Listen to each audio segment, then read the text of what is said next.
Welcome to Therapy Cable. I'm Dr. Ehsan Garajadagi, clinical psychologist, and today we are talking about attachment styles. We already talked in depth about how the attachment styles come to be and where the kind of the root of their development, starting from John Bowlby, going to Mary Ainsworth, and then the work of Hess and Mary Main and Eric Hess, who have more or less developed the adult attachment inventory that is predicative of individuals' early attachment styles. Not predicative, more or less indicative of their early attachment styles, which are important to understand about how attachment styles can affect a person's reactions to situations, especially in relationships. So I'm not going to go through the details of those. If you haven't watched that video, which was a response video to other attachment style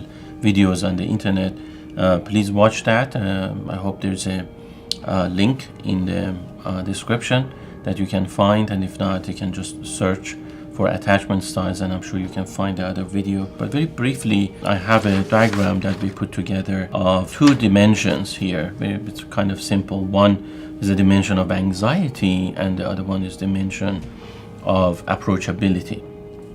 That are the core components of how an attachment style actually comes together, and we divided that into 4 quadrants, with the low anxiety and high approachability becoming and describing the secure attachment style, whereas the high anxiety and high approachability and lack of avoidance becoming the preoccupied, anxious preoccupied attachment style. And then the bottom portion of this diagram being more the avoidant attachment styles. 2 types of avoidant attachment styles, because they are on the low scale of approachability. So people who generally do not want to approach another person, especially caregiver, with low or high anxiety. With the low anxiety, more the kind of ambivalent and still avoidant. Not ambivalent, just the avoidant, pure avoidant, if you will. Low anxiety, kind of not really caring much about the environment, and as well as low approachability. And on the other hand, high anxiety, so still feeling very anxious inside but not showing it and still avoiding people, which becomes the more fearful avoidant type of a style. Ambivalent / fearful avoidant. So here what we have is the depiction of 4 attachment styles, and then we also recognize that this is the organized category. So all of them are organized along these dimensions. And then we have another 5th one, which is called the disorganized attachment style, which is the disorganized one really is correlated with a lot of later conduct disorder and oppositional defiant disorder, antisocial disorder, as well as criminal activities and behaviors. And it is important to understand that disorganized really don't actually display any let's say preferred attachment style. Certainly they're not secure. They're definitely insecure like the other 3. But the disorganized one also, they can flip at any given moment. The current understanding is that their level of experience of trauma, more or less, in their attachment with other individuals have been so severe that they literally are not grounded, are not anchored toward any predictable, reliable type of trajectory that we could discern and rely upon. So they can switch from being highly anxious to highly avoidant, caring or not caring, low anxiety to some approachability. They can be all over the place, and ultimately we see the culmination of their problem and the traumatic injury to their attachment style that they have had in their conduct, in their behaviors, and mostly in faulty decision making that they engage in, ultimately ending up in quite precarious situations and self-defeating type of consequences, where they know they're going to get in trouble and they may not care. They may even thrive in those types of environments where trouble and getting in trouble and making people get in trouble, and basically that type of power play actually becomes a tool for them to engage in. So they really become more or less immune to the common sense of pain and discomfort and negative consequences that generally most people shy away from, and actually are capable of using in a very functional way to stay compliant with general norms of society. But individuals who are in the disorganized attachment category, they literally have a higher threshold of pain and punishment that they have developed over time, and then they learn how to kind of get along with other individuals just like themselves in that same category by engaging in this type of very complex, convoluted, and highly power-based type of interactions and differentials between themselves to assert control and some sense of freedom, or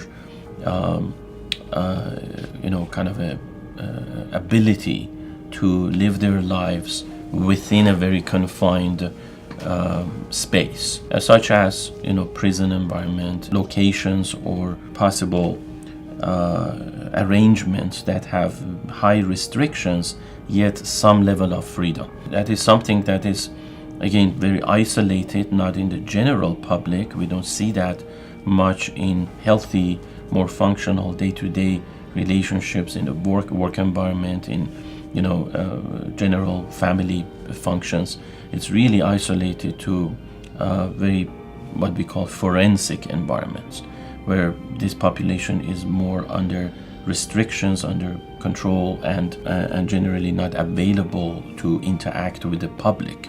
In the public sector, at work, in just regular public relationships, private and public relationships, but more functional relationships with other human beings that we see enjoy a certain very normal level of freedom. They're not part of the forensic population, part of the criminal population. They're regarded as healthy, functional human beings who have a lot of rights and freedom. They still enjoy their rights and freedom of freedom of expression, freedom of movement, freedom of actions, and they're not under restrictions.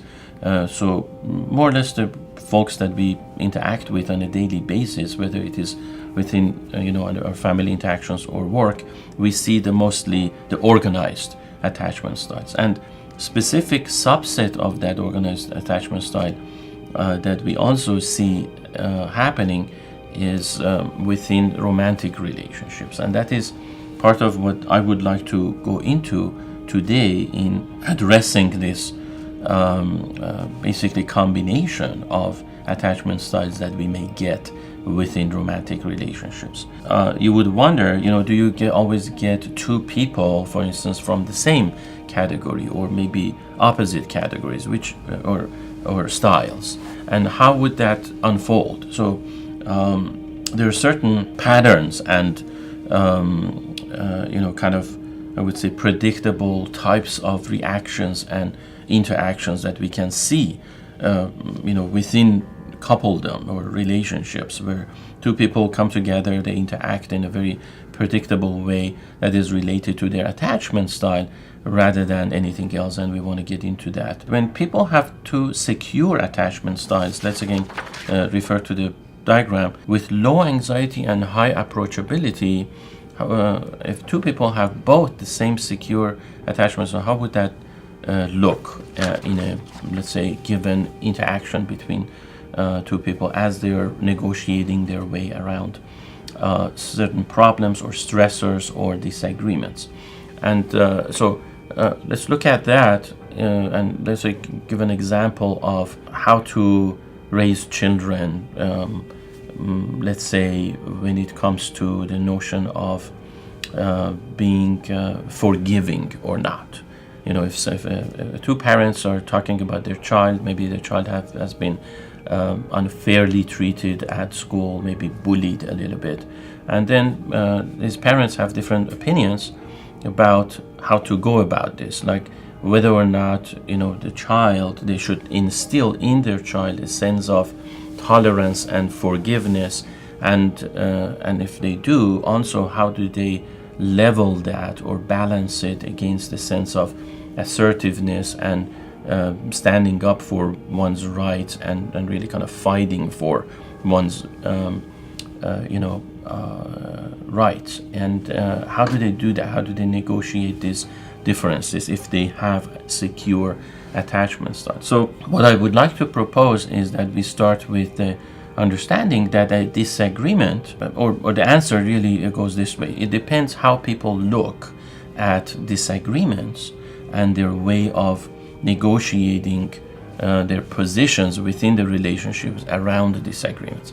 If people generally feel that they have an understanding and acceptance of diversity and uniqueness of individuals, and they don't necessarily look for an kind of sameness and a steadfast 100% agreement or likeness or sameness, as I mentioned, then they are also willing to tolerate different opinions and different positions, different whether it is political position, religious position, societal position, philosophical position, basically a different angle at viewing at something. So one parent would espouse a certain kind of life philosophy, for instance, as it relates to tolerance and forgiveness. They may say, people generally are better off learning how to tolerate certain stressful situations and exercise forgiveness in that situation, and that's what I want my child to learn. And they may be then facing the opposite position of that is represented by their partner, meaning that the partner may say something like, I completely believe in something else, in the fact that if you are too tolerant or even a little bit tolerant in certain situations, then you will be taken advantage of, you will be taken as weak or incapable of and even deserving some kind of aggression. So if they came from these kind of opposite positions and they were less willing to allow for diversity of opinions and coexistence of different angles and perspectives, then certainly they would take more of adversarial position against them, because each one would believe that their own way of thinking is the only and the most effective, the best way of living life, and they would not allow much for the other opinion, the opposite opinion, to actually exist or thrive. As a result of these adversarial positions, then they may get into a conflict and a clash. I would suggest that if people with even secure attachment styles may engage in these types of I would say debate and argument and adversarial viewpoints, even though they may have secure attachment styles. So let's go through that. What happens if two individuals with secure attachment styles have very strong opposite positions in their philosophical standing? So they may understand more or less that they come to a clash and a friction and just kind of debating and arguing, and during that type of a clash and friction, and even at the end of it, they may simply walk away with an understanding that they were not able to be convinced otherwise, or even convincing the other person, and it may get heated, it may get it may escalate at one point or de-escalate, and they may not come to any conclusion in the end and still remain completely different. But it would not necessarily introduce a doubt or a question. They wouldn't start questioning the core meaning and value of the relationship. In other words, their attachment. So the attachment would still remain secure. They may say, we don't meet eye to eye, let's just table this discussion for a while. Maybe we need a third opinion. Maybe we need a different time or different means of discussing this. But right now is not a good time. We have been upset at each other, or angry, or feeling unheard or misunderstood, etc. But it's not worth continuing this type of a debate and debacle between us. It's probably unhealthy and hurting our level of, if you will, affinity with each other. So let's just table it, go about our lives. Let's figure out a way. There must be a way that we can figure out.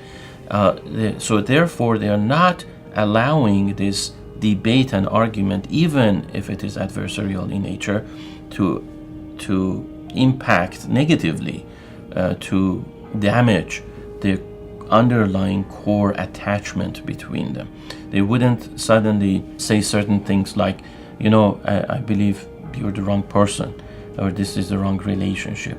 I believe we are not meant for each other. I believe we shouldn't live together or be in a relationship. They would not go there. They wouldn't necessarily allow themselves to, again, start doubting the foundation of their relationship being that need for attachment or necessity for remaining in a loving, caring relationship. In other words, the disagreement would not translate into lack of caring about one another. So that is very important to understand. And also, if we break it down into what's happening here, is that despite the intensity and heatedness of that discussion and adversarial positions that they may take, more or less rationally and logically and even emotionally with one another, they are remaining in this corner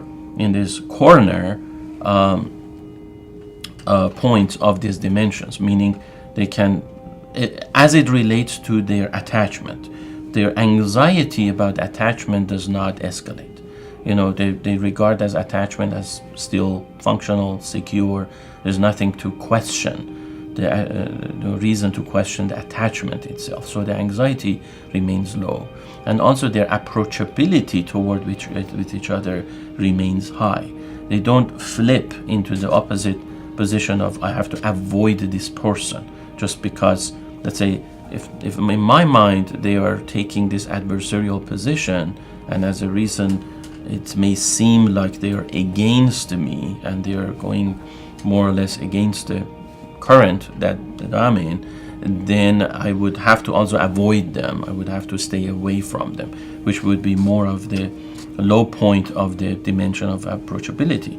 So that's what a secure attachment really would look like. People would be willing to disagree with each other, and again, as I mentioned, that disagreement would be on a scale of or kind of a curve, if you will, of escalation. It may be very much kept low at the energy level of low escalation, where people actually have a dialogue and they can keep it at that level of understanding one another, or they may escalate it to a level of high energy and highly intense emotional, logical kind of, again, like I mentioned, debacle between them, and adversarial position taking, where they're exerting their power and unwilling to understand each other, but yet, no matter where they are on this scale of intensity of communication,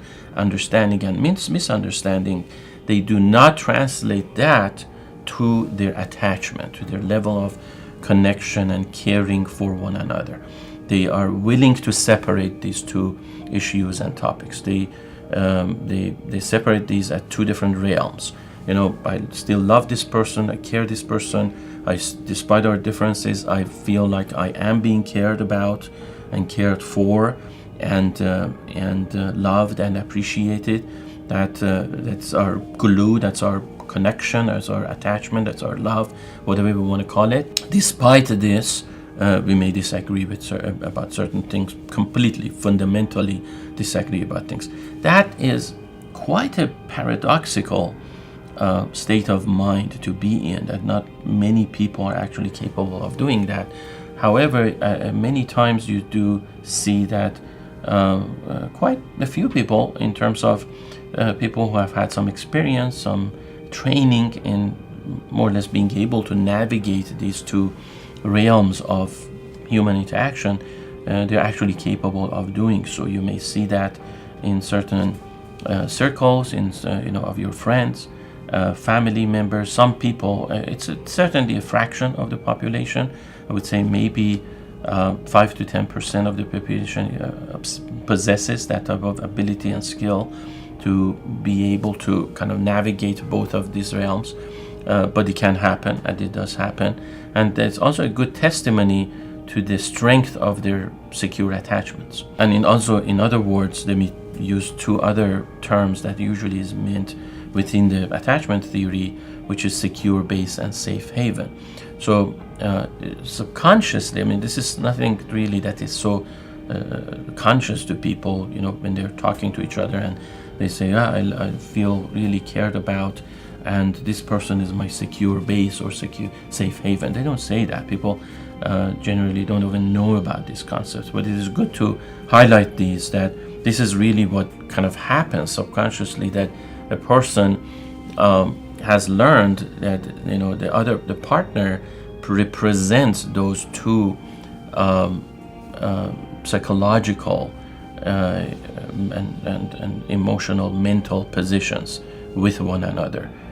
To a certain level, I would even call it a spiritual connection, where it culminates into a spiritual connection, where a person feels so secure and so grounded and so securely attached to the partner that they regard their partner as a secure base, that they always know that more or less this partner always has my back. That would be translating it into layman language, if you will.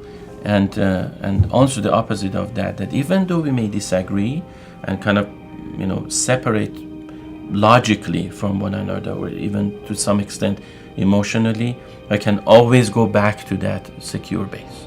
I always go back to this representation of someone who has my back. We may distance from one another due to certain reasons, and in this case it may be a disagreement of opinion, but regardless, I can this person is safe enough that I can go back to. I don't have to stay away from them for long. We can take a breather from each other's intense positions, if you will, in discussing certain things, but they're safe enough that I can go back to. I don't have to question that safety. That's the most important part of it. What I would like to do is kind of break down an interesting phenomenon here, which is, within this diagram, what we have, I would like you to pay attention to the upper part and the lower part I highlighted a little bit earlier. The upper half is about high approachability. So a person who is highly approachable, and then in one half of that high approachability, they can remain secure, or the other half then they become insecure. So what's going on here? Really, what we could argue is that as part of their journey to establishing a secure attachment, they already possess half of the formula, 50%, meaning their sense of approachability rather than avoidance, as compared to the other half, where individuals who fall underneath, meaning a low scale of approachability, or wanting desirability to approach others, or perceiving others as approachable, they're really, I would say, quite in a certain predicament. I will get into that is a little bit more difficult to resolve than this one, because and low scale of approachability indicates that an individual has learned that others are generally not approachable and not safe. So, which is the core issue of attachment. If that's a harder obstacle to overcome. If I'm perceiving that others are not approachable, how can I establish an attachment with them? So before we get to this lower part, I want to focus on that quadrant, the upper right quadrant, that basically already is halfway through to establishing a secure relationship. But what they're missing is is a lower level of anxiety. Meaning, what they're missing is self-regulation. They're self-soothing. What they haven't learned is to rely on their own inner resources, internal as well as at times also external, but more equally spread and distributed among different tasks. Versus what they do usually is that they take their anxiety and introduce it back into the relationship, meaning they become highly codependent on other people to self-soothe. So this is usually the one we get with the preoccupied, highly anxious, preoccupied person who would have this style where they come in and basically in a relationship they expect certain level of presence and co-soothing, if you will, from their partner. They project a certain level of responsibility onto their partner as to the partner needing to take care of one's inner feelings and emotions. So to give an example, a wife or husband may get upset about a certain thing, and then rather than being able to walk away, take a break, take a breather, focus on their own resources to calm themselves down, such as take a walk, talk to a friend, reading a book, or watching a movie, or even playing a game, if you will, preoccupying themselves with certain work or activity that they like, homework or housework, or anything more or less, or even going to the gym and exerting some physical exercise, anything that can help themselves calm down. Instead of engaging in any of those interactions, they become highly dependent on their partner to change. So they kind of postpone any of these self-soothing behaviors for later. In fact, in their mind, any of these self-soothing behaviors that I just mentioned take less of a priority and less of a meaning and importance, and they kind of go to the bottom of their list. And top of on their list, what occupies the top of their list is this need for their partner to remain engaged, and to some extent to beyond remaining engaged, showing and displaying their affection or caring or empathy or again soothing apparatus, such as asking the partner how he or she is doing,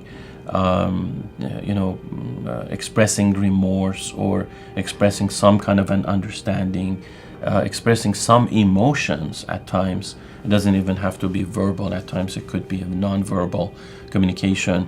Anything that would help the agitated partner to calm down.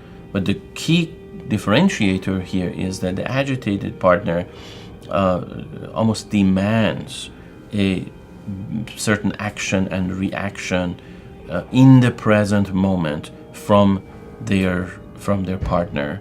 Otherwise, they see themselves incapable of calming down. it is just beyond their control and beyond their wildest dreams, that they actually, this agitated partner can do something for themselves, by themselves, to calm down. So this high dependence on another person is what I just mentioned earlier as a channeling of their own anxiety into the relationship, into their attachment, into their dependence and reliance on other people, specifically in this case, this significant other. So it's, and we sum it up under self-regulation.